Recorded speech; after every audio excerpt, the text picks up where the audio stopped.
Ok, vamos a ver. Leti, y los sugieres ya tienen los. Perfecto. Tiene uno aquí de este lado. Perfecto. Ok, vamos a ver el primer caso, que es el que afirma que sencillamente, creo que este es el más sencillo de todos los casos, que afirma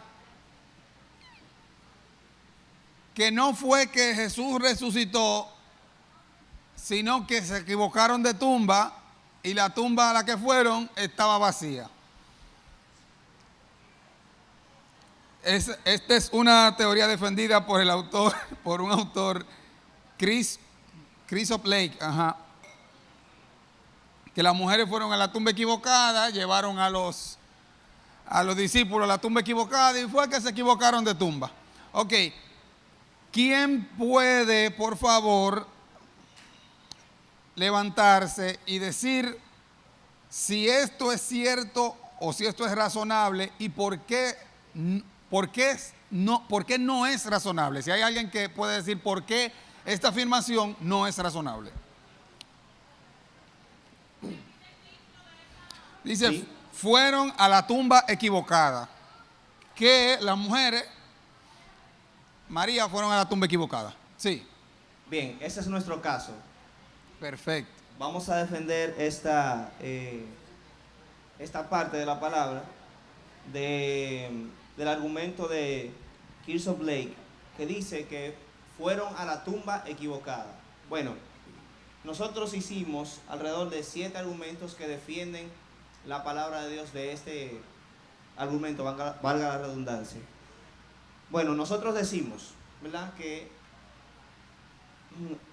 Perdón.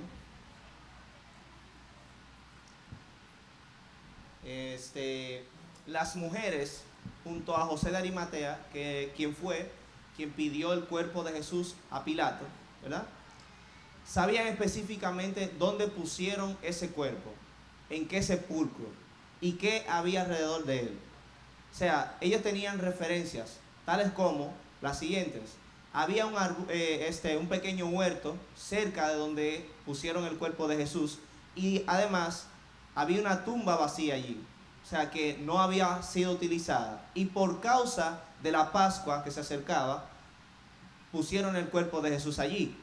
También tenemos otro que dice que el primer día, exacto, de la semana después del cuerpo de Jesús haber sido sepultado, las mujeres, es decir, María Magdalena, María, la madre de Jacobo, y otras mujeres, fueron a llevar incienso o esencias aromáticas allí a la tumba y se encontraron con lo siguiente, que la piedra había sido removida.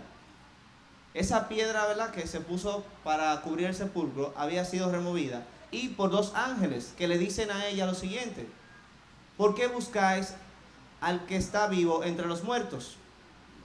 Ese es un argumento que entendemos que puede derribar lo que piensa este señor o lo que publicó el señor Lake. También hay otro argumento que la palabra de Dios nos dice, creo que en Lucas 23 del 50 al 56, creo que es ahí, que los guardias, ¿verdad?, al ver que la tumba o la piedra fue movida y prácticamente darse cuenta que el cuerpo ya no estaba allí, que Jesús había resucitado, fueron corriendo despavoridos donde el supremo sacerdote y su equipo a decir, ¿verdad?, lo que pasó, a contarle la realidad de la resurrección de Cristo. Ellos, sabiendo esto, crearon un argumento falso para que esta información no se difamara y la luz no saliera, la verdad no saliera a la luz. Bien, eso es lo que entendemos. Ok, hay otro grupo, tenemos este grupo acá. Perfecto. Bien, nosotros también tenemos el mismo caso y realmente el científico alega de que se equivocaron de tumba, mas por la Biblia confirmamos que no es así. Específicamente en el libro de Mateo 15 dice que María Magdalena y María, la madre de Jesús, vieron donde le ponían.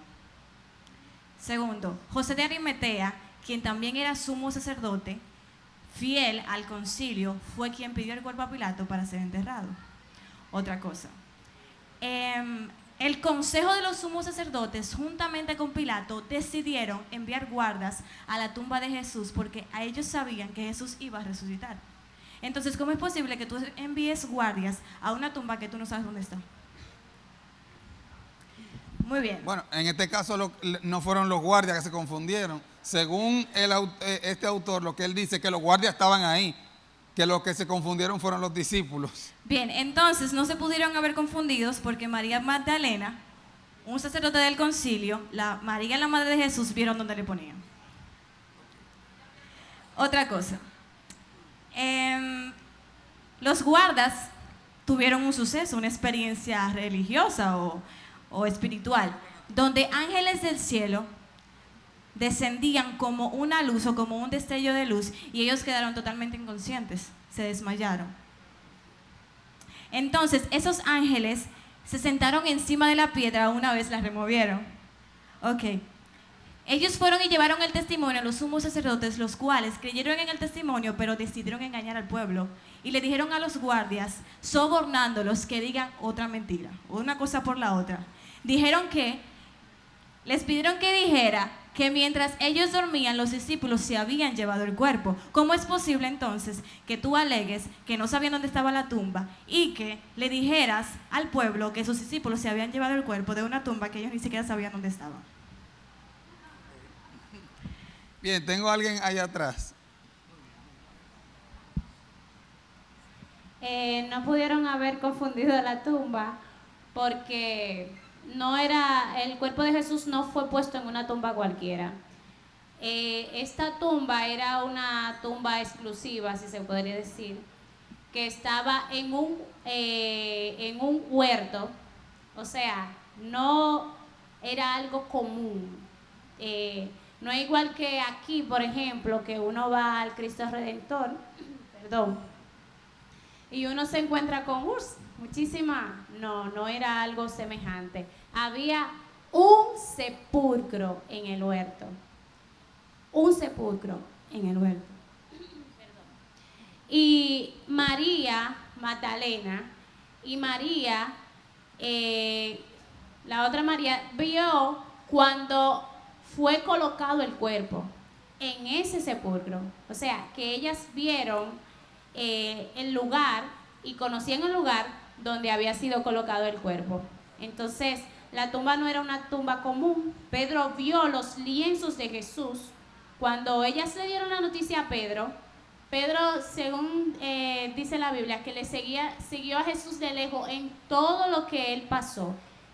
Pedro conocía cada cosa que tenía Jesús y cada una de las cosas que se le habían puesto a Jesús. Cuando Pedro fue a la tumba que María, o sea, que las mujeres le habían dicho, no a otra tumba, sino a la misma que ellas le habían dicho, Pedro conoció los lienzos que Jesús tenía y conoció cada una de las cosas que Jesús tenía que estaba organizada en la tumba. O sea, que no pudieron haberse confundido porque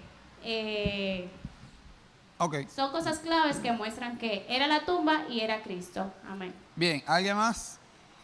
Tengo un grupo acá. Vamos a ir limpiando. Ayúdame aquí. Vamos con este caso. Vamos a concluir con este caso, después vamos con otro caso. Colaborando Sí. con el argumento. Y las mujeres se habían equivocado de tumba. ¿Por qué alguien no simplemente fue a la tumba correcta? Gracias. Y buscó el cuerpo y dijo, está muerto, aquí está el cuerpo. Pero no fue encontrado, ya que no estaba muerto. Razonamiento lógico. Si no era la tumba, ¿por qué no Pero, dijeron? sin embargo, sí fue visto vivo. Exacto. Bien, tenemos una persona aquí. Perdóname, para cerrar. 1, 2 y 3 y cerramos. Perfecto. Yéndonos fuera allá de lo que dice la Biblia, hay dos personajes que se podría decir que son tres personajes que son claves históricamente en esta historia, que es José de Arimatea, que era un miembro importante de la sinagoga, Nicodemo y Poncio Pilato. José de Arimateo fue donde Poncio Pilato a decirle que le diera el cuerpo para él sepultarlo en su sepulcro. Entonces, ya teniendo esto como base histórica fuera de la Biblia, vemos que Nicodemo le dio especies y fue quien le envolvió a Jesús. Pedro no estaba ahí en ese momento. Sin embargo, Pedro vio en la tumba vacía las envolturas en las cuales Jesucristo fue sepultado. Y se vio los lienzos, lo cual Nicodemo fue que ayudó a poner. Ellos no estaban ahí al momento de que eso fue hecho. Y María, que es el argumento principal, estuvo ahí al momento de que llevaron el cuerpo de Jesús. Así que ella no pudo haberse extraviado. Bien, número 2. ¿Quién tiene el acá? Rápidamente, para no redundar en lo mismo. Si hubiese estado muerto, los huesos a la fecha alguna vez lo hubieran encontrado. Y hasta la fecha no se ha encontrado nada de los restos del cuerpo de Jesús. Y también, gloria a Dios, y también que nosotros lo sentimos vivos dentro de nosotros cada día, en muchas cosas. Amén. Número 3 y último.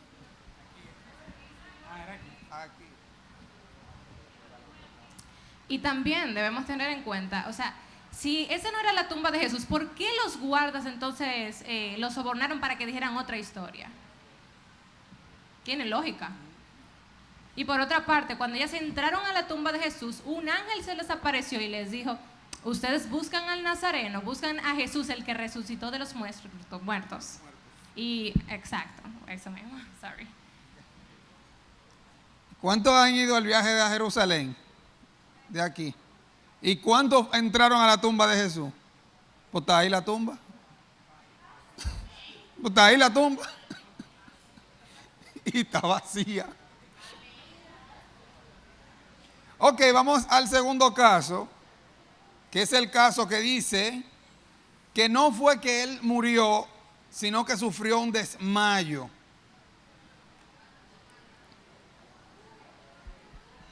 Ok. Vamos a hacerlo en orden para facilitar. Levante su mano y les vamos mandando. Tengo allá atrás 1, 2, 3, 4, 5 y 6. Correcto, 6. Ok, el equipo que tiene el número 1. Vamos a ver. Dice la palabra en Mateos 27:50, mas Jesús, habiendo otra vez clamado a gran voz, entregó el Espíritu, y he aquí el velo del templo se rasgó en dos de arriba abajo, y la tierra tembló y las rocas se partieron, y se abrieron los sepulcros, y muchos cuerpos de santos que habían dormido se levantaron, y saliendo de los sepulcros, después de la resurrección de él, vinieron a la santa ciudad y aparecieron a muchos.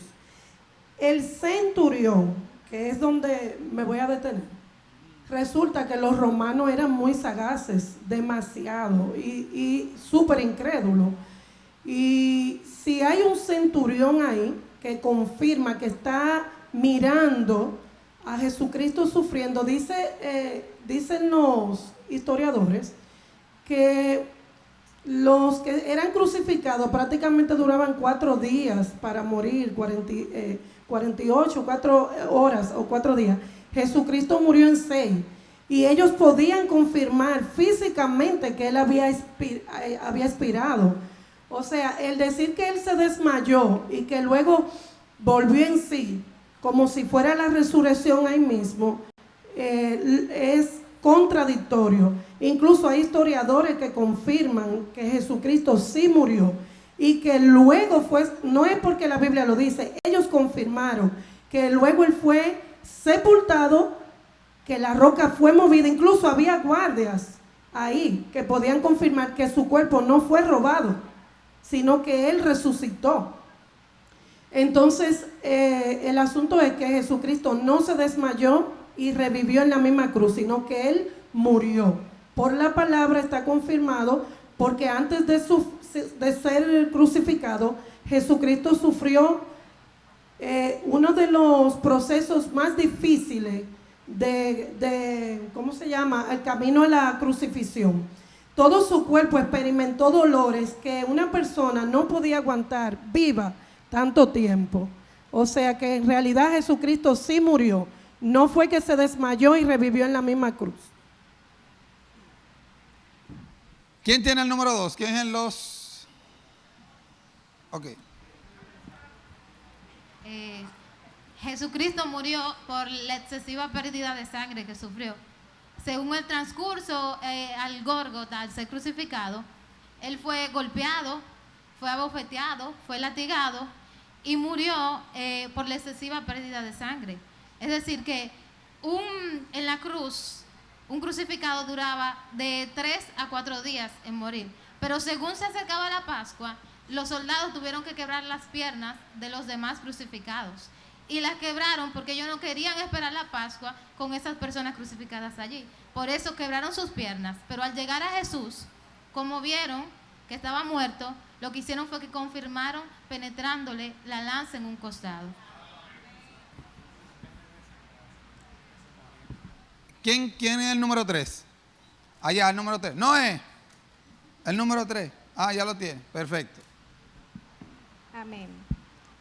Si bien la práctica de la crucifixión, la cruel práctica de crucifixión, es uno de los métodos que utilizaban los romanos como parte de torturar o del castigo a los diferentes pueblos a los que eran sometidos, también tenemos leyes que corresponden específicamente a los judíos, y recordemos que Jesús fue solicitado en crucifixión, por así decirlo, por los mismos judíos. Hay un versículo, bueno, un par de versículos en Deuteronomio, los va a leer.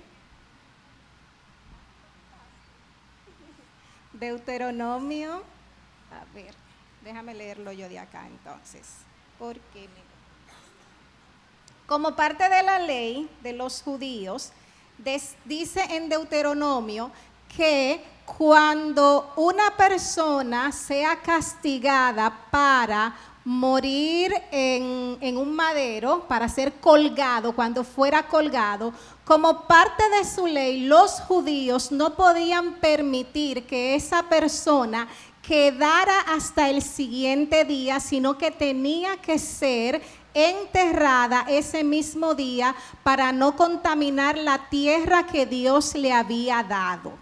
Entonces, por eso es que se quebraban las piernas para acelerar el proceso de muerte, y ahí entonces también, aparte del tema del día de reposo que se estaba aproximando, de bajar el cuerpo para entonces sepultarlo.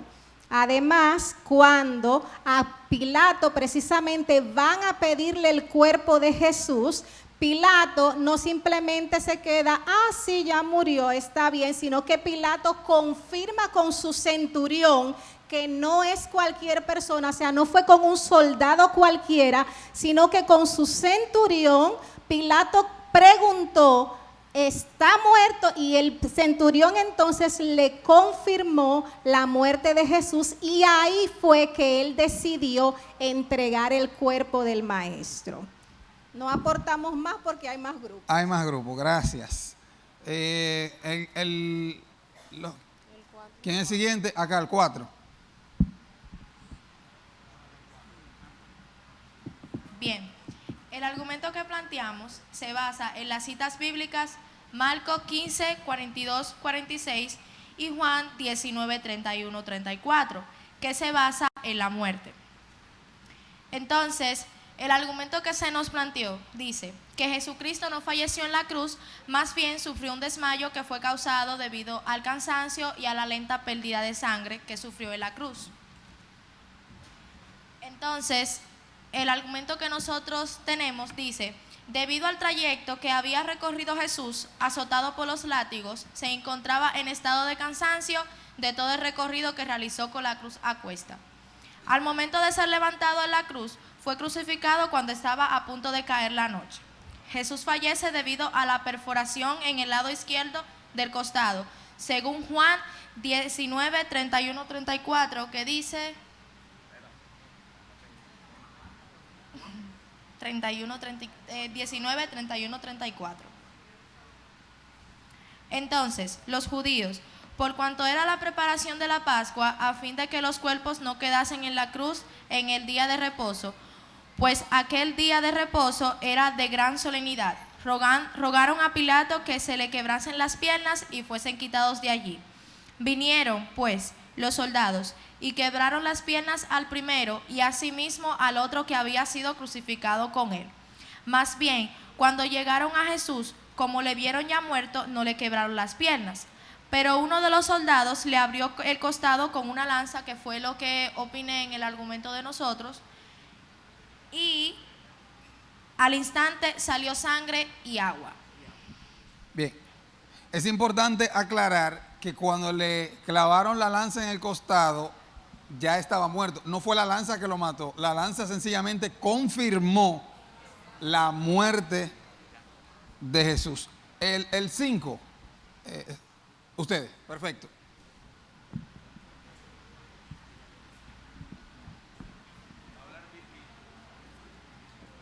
Además de lo que estamos viendo,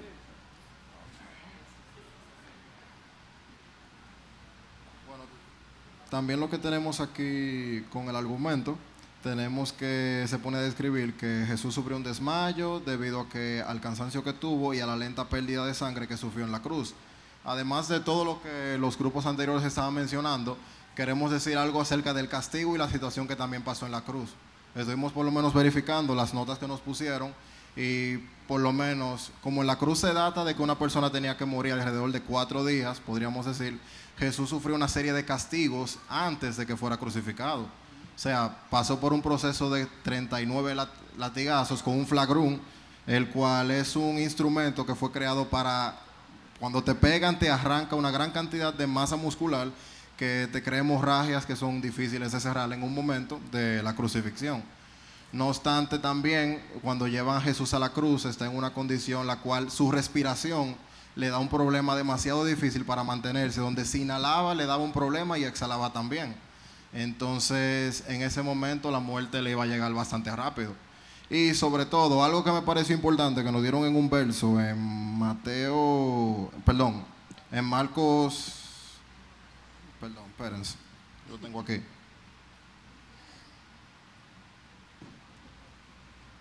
Dice en una parte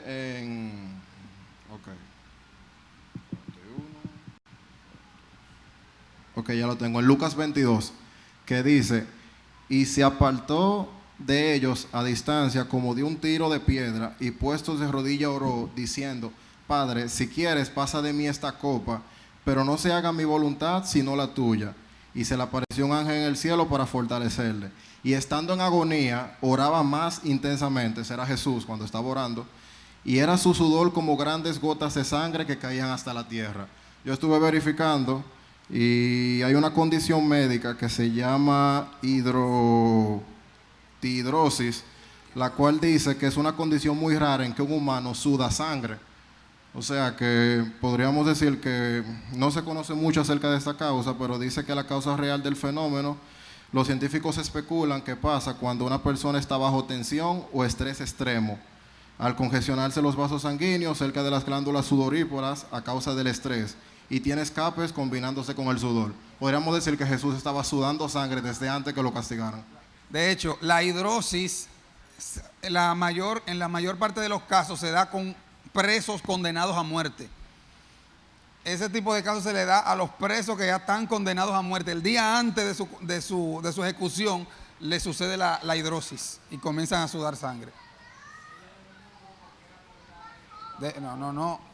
Ya, uno por grupo, vamos a respetar el tiempo de los demás. El grupo final creo que eran ustedes, perfecto. Ay, Dios mío, estoy nerviosa, sorry.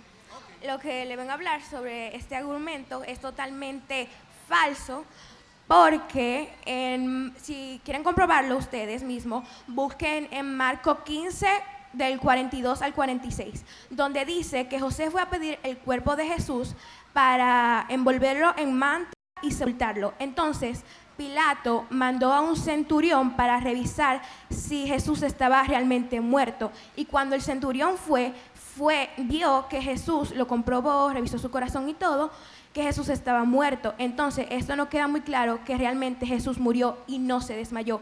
Y también porque un desmayo, como que lo máximo que dura es como 2 minutos. Y si dura más, ya está en coma. Y eso no fue un desmayo, fue la muerte. Llévatelo. Bien, solo para cerrar, yo les puse una nota aquí que decía que es la tríada del muerto. Nadie me tocó esa parte. La tríada del... No, faltan 2 casos, espérense. Pero cerrando con este caso, el desmayo, nadie me mencionó la tríada del muerto. La tríada del muerto consiste en 3 cosas, que es la pérdida de temperatura. Es decir, cuando una persona está muerta, hay 3 cosas que confirman su muerte. Número 1 es la pérdida de temperatura. ¿Cómo usted se da cuenta que una gente está muerta? De hecho, cuando una gente está frío, usted le dice, ¿te va a morir? Lo segundo es la rigidez. Se ponen duros. Y lo tercero es la lividez, que comienzan a perder el color. Es decir, si algo tenían los romanos, es que los romanos eran expertos viendo cadáveres. Es decir, los romanos estaban hartos de ver gente muerta, porque a eso se dedicaban en la guerra a matar. Entonces, el centurión sabía cuándo una gente estaba muerta. Él sabía, inmediatamente, ese hombre veía a los muertos de lejos. Él veía así, ese está muerto, está muerto, está muerto, está muerto. Ese le quedan 2 horas. Entonces, es importante darnos cuenta de eso. Y otra cosa, aparte del centurión romano, en aquel tiempo Blandino no existía. Es decir, cada quien tenía que enterrar a su gente. Es decir, en aquel tiempo no era que llamen a... No, en aquel tiempo no había funeraria. Cada quien tenía que enterrar a su familiar. Es decir, que las personas estaban acostumbradas a bregar con muertos. Entonces, todo el que trabajó, todo el que estuvo involucrado en la sepultura de Jesús, sabía bregar con un muerto. Y sabía cuando una gente estaba, como decimos los dominicanos, muertecito. Algo que ayuda a reforzar eso que estaba diciendo Héctor. Antes de Cristo ser crucificado, unas 30,000 personas habían muerto crucificadas. Así que los romanos tenían experiencia de sobra en saber cuando alguien estaba muerto. Eso es lo que quería decir. Perfecto. Ok, vamos a ver el siguiente caso, que es que fueron engañados por un impostor. Es decir, el Jesús que resucitó no fue el verdadero Jesús, sino fue otro que se hizo pasar por Jesús. Tenemos 1, 2, 3, 4, 5 y 6. Perfecto, vamos a dejarlo en 6. El argumento dice que debía de ser un impostor. Nosotros alegamos que no. Alegamos que no primero por el testimonio temprano, porque los datos dicen que fue temprano. Luego por el testimonio vergonzoso, porque no había gente más incrédula que los mismos discípulos.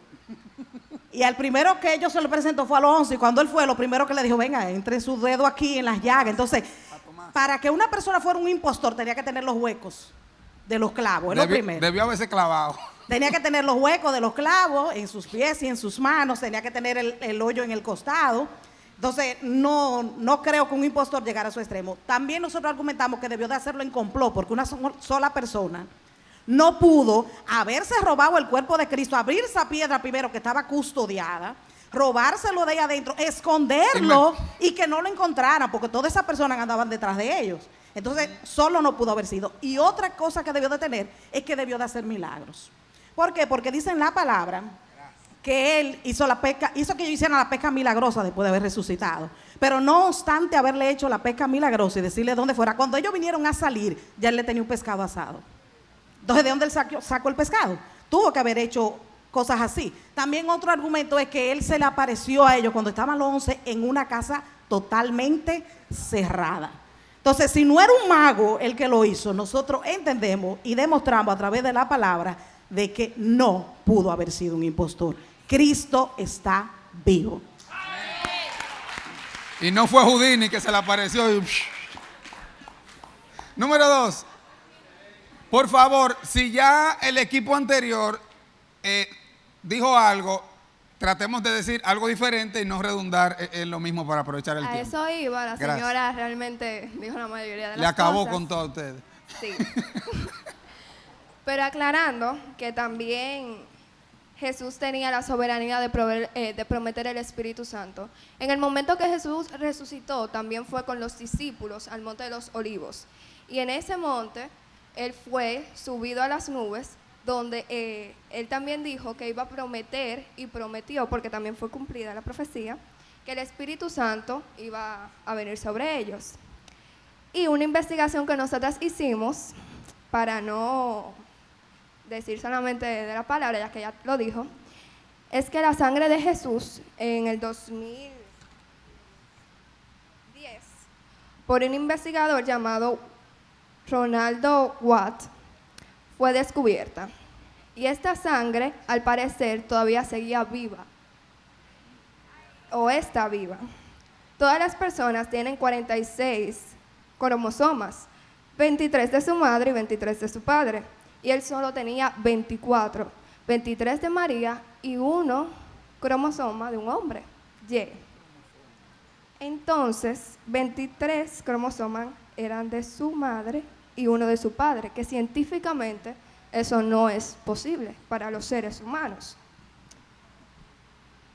¿Eso qué me dice a mí? No hay pruebas de que los huesos de Jesús están en la tumba. Y su sangre comprueba de que Él es el Hijo de Dios. Porque es imposible, sin tener la otra mitad de los cromosomas de un padre, que una persona se pueda formar, que una persona pueda crecer, que una persona se pueda desarrollar. Y Jesús hizo eso perfectamente. Y fue uno de los mejores en todos los sentidos, porque hizo milagros, hizo prodigios. Y también en Isaías aclara que Él vino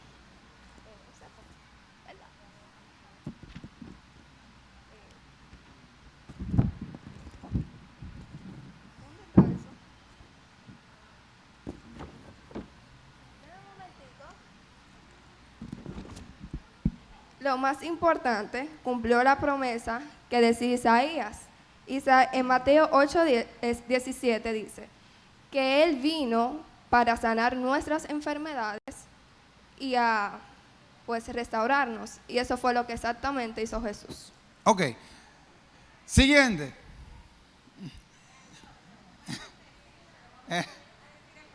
Yo era el número 3, pero la hermana acá dijo casi todo. La hermana batió jonrón. Batió jonrón, exactamente. Entonces, dentro de lo que nosotros investigamos y tenemos, es que primeramente el impostor debía tener la capacidad, o sea, tener poderes milagrosos y poder demostrarlo. Y segundo, que en caso de que se fuera a levantar uno para decir que era Jesucristo resucitado, ay, pero ese que se me fue la guagua, se me borró, como pasa en los exámenes, que se le borra como la mente. Sí, eso se llama botella. No, mentira, ¿qué botella? No, que se hubiese levantado uno de los mismos discípulos para hacer creer que ellos era el Jesús resucitado. Okay. El 4.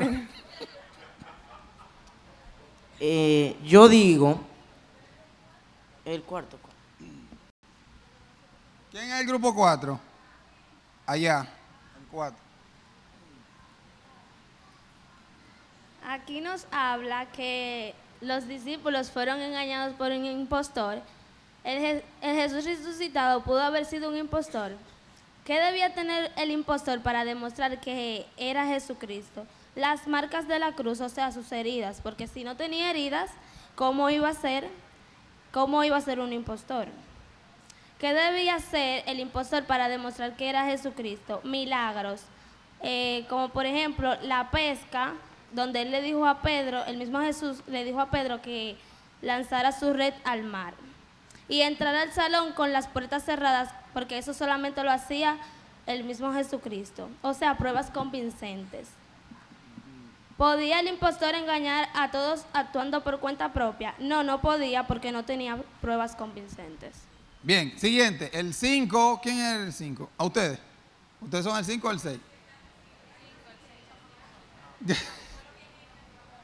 Ok, 5. ¿Quién es el 5? Ellos son el 5, ustedes son el 6. Aquí. El 6 aquí. Ah, sí, el 6 aquí. No, yo no mencioné 7. Yo llegué al 6. Ah, pues se quedan por ahorita. El 5, ¿quién es? Por favor, no repitan. No va, para aprovechar el tiempo, no redundemos en lo mismo. Digan algo diferente, si no, ustedes se llenan de humildad. Ya, el hermano dijo lo que yo iba a decir, ya. Y ya, porque así lo quiso Dios, ya. No somos menos inteligentes por eso, sencillamente alguien lo descubrió de primero. Amén. Alguien lo dijo primero, pero gloria a Dios, llenémonos de humildad. Ya, brillaste tú, ahorita brillo yo. Amén. ¿Está bien? Jesús no fue impostor, porque un impostor no habla verdad. Los impostores hablan mentira. Él habló verdad y él sustentaba esa verdad con sus obras. Jesús queda como un verdadero hijo de Dios. Perfecto. El número 6. Bien. Yo voy a leer solamente un poquito, algo que encontramos acerca de un ex ateo llamado J. Warner. Y él empieza diciendo, en mi calidad de ateo. Y en su calidad de ateo, él decía que al examinar las explicaciones no cristianas, naturalistas de la resurrección, hallé que cada una es deficiente de manera crítica.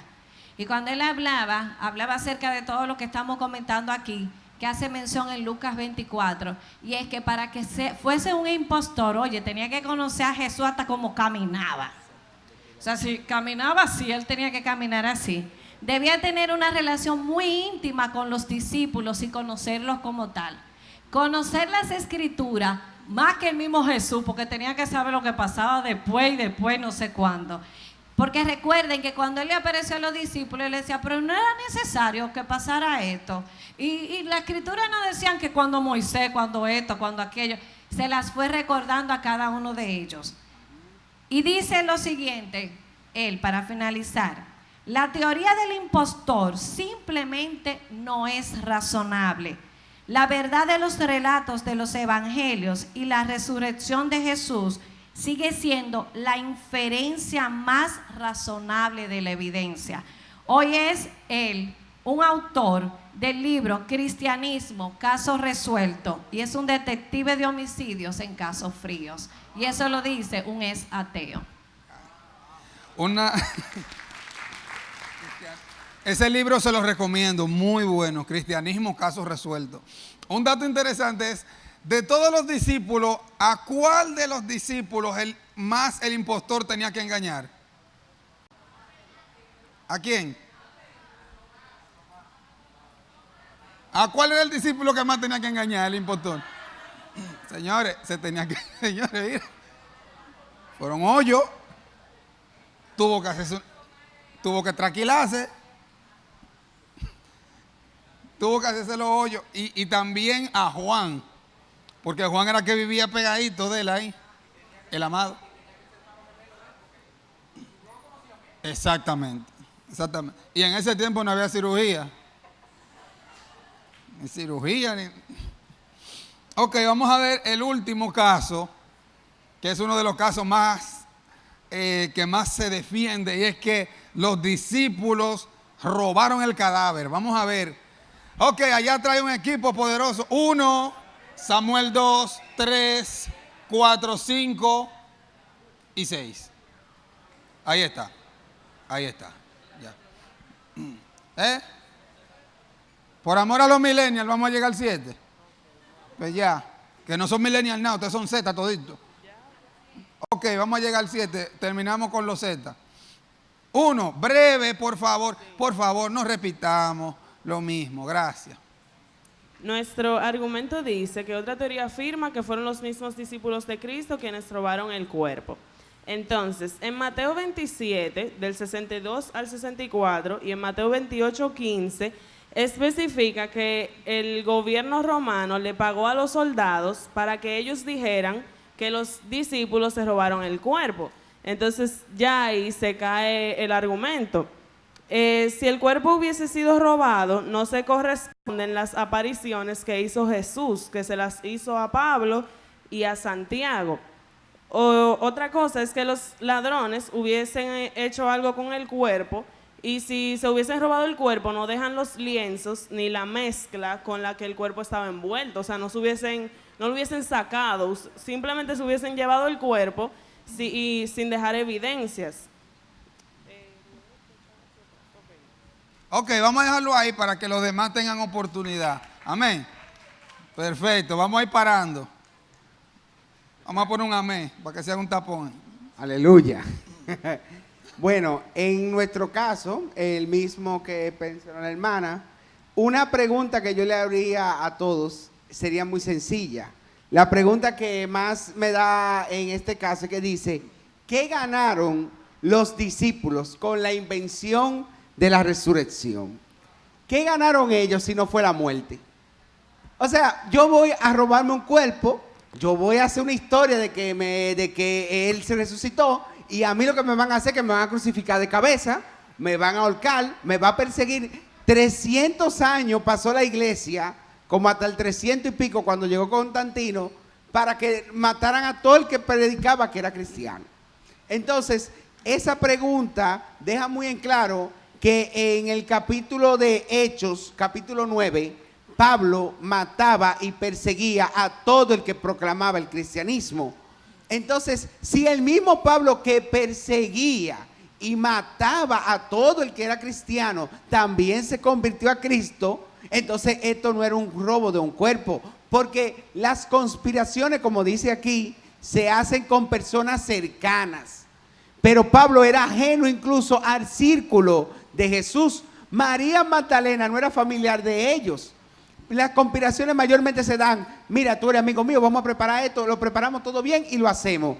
Y había gente en la Biblia que después que Jesús murió, estaban en Damasco, miles de kilómetros del lugar donde aconteció la muerte de Jesús. Entonces, la parte de robarse el cuerpo le caía mejor a los fariseos, a los sacerdotes, que dijeron, óyeme, si eso se riega, nos van a crucificar a nosotros. A todito nos van a crucificar, porque entonces ese era el Hijo de Dios y nosotros lo crucificamos. Así que ese es nuestro argumento. Perfecto.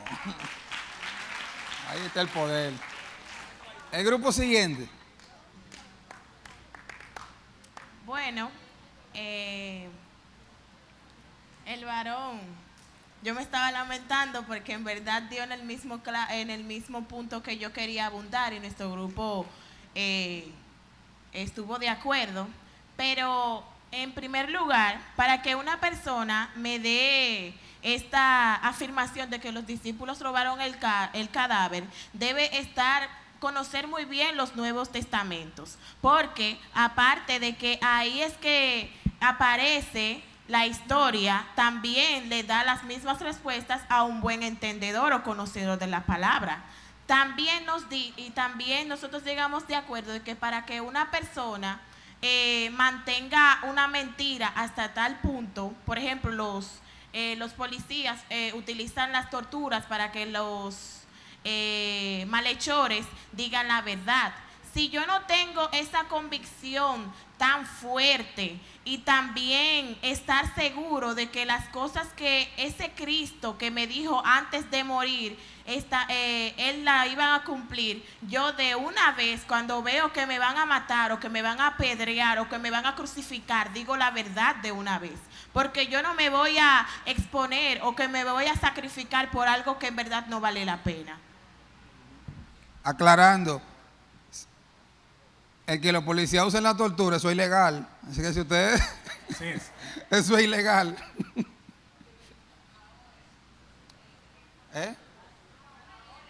Ahora, no es que en ese tiempo... Eso no es ilegal. Se le puede dar golpe hasta que lloren. Hasta que hablen. El policía, miren quién es que nos está gobernando nosotros. ¿Quién es que va? El 4, perfecto.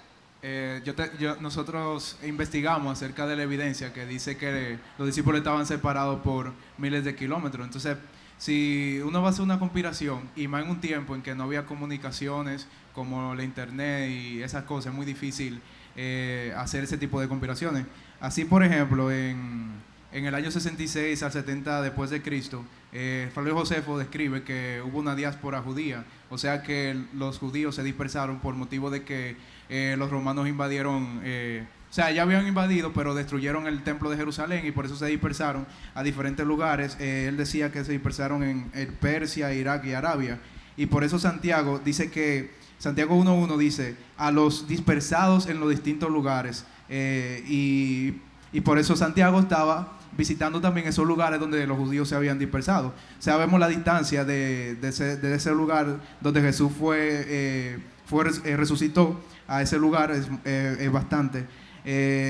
También en Hechos 11:19 describe cómo Esteban fue apedreado, y desde ese momento, desde esa persecución, muchos se dispersaron en Ponto, Galacia, Capadocia, Asia y Bitimia. O sea, vemos otra dispersión más que demuestra que una conspiración con gente dispersada en distintos lugares es muy difícil de sobrellevar, y más en un tiempo que no había mucha comunicación. Entonces, si tenemos la presión romana del imperio, uno de los imperios más grandes de la historia, ¿cómo vamos a mantener una mentira a costa de nuestra vida? O sea, es algo que no se puede sobrellevar. Más fácil una persona muerte por la verdad que por una mentira. Y si algún discípulo se retrató de su testimonio, obviamente ninguno se retrató porque ellos sabían en qué ellos creían. Ok. Entonces son el 4, 5. El 5 son ustedes. Perfecto.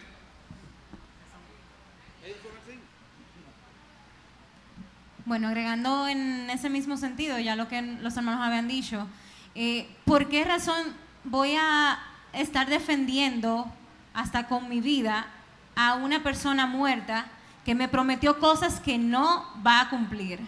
¿Por qué lo voy a hacer? Entonces, están tantas evidencias de cómo todos sus discípulos, excepto Juan, como hemos estado hablando, de que tuvieron muertes desastrosas y que insistían de manera persistente en proclamar a Jesucristo como el que había resucitado y el cual se había aparecido en primer lugar a María, que básicamente María Magdalena y María su madre, que como eran mujeres en ese entonces su opinión no tenía, digamos que no tenía valor, y por eso se habla de que Pablo hace referencia a Pedro, que luego se le apareció a los 12, a los discípulos y también a los 11 y a más de 500 personas. Entonces, ¿cómo una mentira tan grande puede hasta el día de hoy permanecer? ¿Por qué no se abrió un caso contra aquellas personas de que habían robado el cuerpo? Porque no ha aparecido. ¿Por qué razón a los soldados que permitieron que el cuerpo fuera robado, en teoría, por ese argumento, no se les apresó?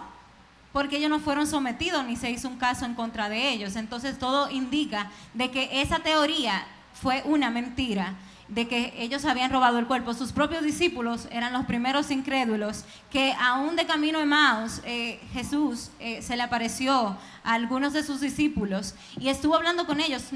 Ellos estaban, digamos, velados, estaban cegados, digamos, por un tiempo, pero luego se dieron cuenta de que hablaban con su propio maestro, el que le había partido el pan en aquella Santa Cena, y se entendieron de que lo que él había profesado, lo que él había predicado y lo que el Antiguo Testamento proclamaba se había hecho cumplir, donde ellos mismos no lo creían. Por lo tanto, aunque quisieron tergiversar la verdad de Jesucristo, no pudieron.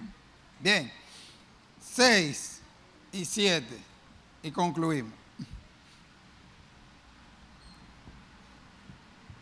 Bueno, el caso que nos dieron a nosotros fue el supuesto robo del cuerpo de Jesucristo de parte de los discípulos, de lo cual obviamente es una completa mentira, porque el primer error que se puede ver es que aquí dice en Mateo 28:11,